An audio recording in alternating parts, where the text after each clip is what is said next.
El pico de la recuperación ya ha pasado. Si nosotros miramos todos los datos de PMIs, confianza del consumidor, crecimiento de crédito, impulso crediticio en general, etcétera, lo que vemos es que entre mayo y junio básicamente las grandes economías alcanzaron el pico de la recuperación y ahora están en un proceso más de normalización.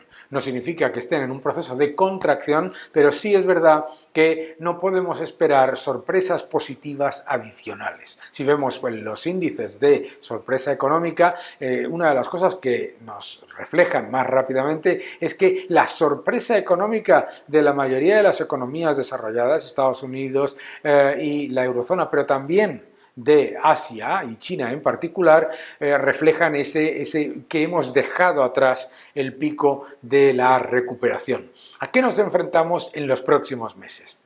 Tenemos varios retos. El primer reto, por supuesto, es el de la inflación.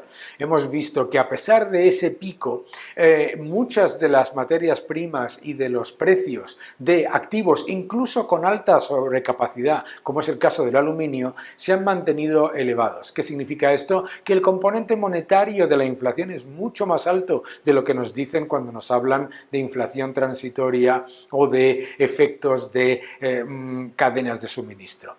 Y eso es importante, ¿por qué? Porque el aumento de la inflación, en términos oficiales, no parece agresivo, pero en términos de lo que pagamos los ciudadanos es muy importante. Los alimentos frescos, la energía, etcétera, han subido mucho más de lo que los ciudadanos pueden absorber con un consumo normal. Otro reto importante es el del exceso de estímulos. Recordemos que se han lanzado enormes estímulos fiscales y que el nivel de déficit de los estados, particularmente en las economías desarrolladas, es extremadamente alto. Y, por lo tanto, aunque parezca curioso, ese efecto de exceso al principio luego es contractivo. ¿Por qué? Porque aunque se mantenga elevado, que se va a mantener el gasto público, el problema es que has generado un efecto artificial sobre el PIB que luego viene a generar un efecto boomerang. ¿Cuál es el tercer problema? El tercer problema es que nos encontramos con una enorme cantidad de desempleo que se ha quedado enquistado.